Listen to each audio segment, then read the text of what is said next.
राधे राधे सभी भक्तों को। तो आज मैं और मेरा पूरे परिवार आया है गोवर्धन में भंडारा करने के लिए और आज हम प्रसाद में बना रहे हैं साग और पूड़ी। तो ये मेरे मौसा जी हैं और ये मम्मी है और ये दूसरी मौसी है और ये दूसरी मौसी है, मतलब हमारा पूरा परिवार आया है एकदम प्रेम भाव से भंडारा करने के लिए। तो यहाँ पे पूड़ी और सब्जी अब बन गई हैं। फिर उसके बाद जैसे ही मैंने बाहर देखा तो एक गौ माता थी जिन्हें हमने खाना खिलाने के बाद हम निकल दिए भोग लगाने के लिए। हमारी जो धर्मशाला है जिसमें हम करते हैं उसके साइड में ही एक मंदिर है जो बहुत ज्यादा प्राचीन है और बहुत मान्यता है उस मंदिर की। वैसे तो हम हर महीने आते हैं गोवर्धन की परिक्रमा लगाने के लिए, पर अब जब हम गोवर्धन में प्रसाद बांटने के लिए भंडारा करने के लिए आए हैं तो मैं इस मंदिर में पहली बार आई। तो जैसे ही हमने गिरिराज महाराज को भोग लगाया ऐसे ही बहुत सारे बंदर आ गए और वो हमारे प्रसाद को खा गए। यह देखकर मन में बहुत ज्यादा प्रसन्नता हुई। फिर धर्मशाला आकर देखा तो यहाँ तो भंडारा चालू हो चुका था और श्रद्धालु प्रसाद पा रहे थे। और यहाँ सिर्फ हमारा ही भंडारा नहीं बल्कि बहुत लोग भंडारा करने के लिए आए थे। जैसे ये अंकल कर रहे थे साग चिली का और ये कर रहे थे पकौड़े का और हमारा हो रहा था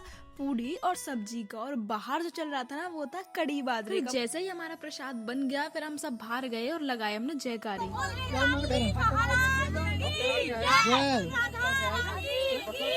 जयकारी लगाने के बाद हमने प्रसाद किया अपना प्रारंभ और फिर प्यारे प्यारे श्रद्धालु आ गए और फिर हमको बहुत सारा आशीर्वाद दे गए और बहुत मन लगा प्रसाद बांटने में। और धीरे धीरे हमारा प्रसाद पूरा खत्म हो गया और हमने अपने भंडारे का पूर्ण समापन कर दिया। और उसके बाद हम निकल दिए अपने घर के लिए। लेकिन आज जो आनंद आया है ना भंडारे करने में, बहुत आनंद आया, बहुत सुकून मिला भंडारे करने में। और आज से हमने ठाना है कि इस साल हर महीने हम एक भंडारा जरूर करेंगे।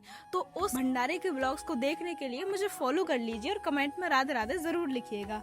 राधे राधे।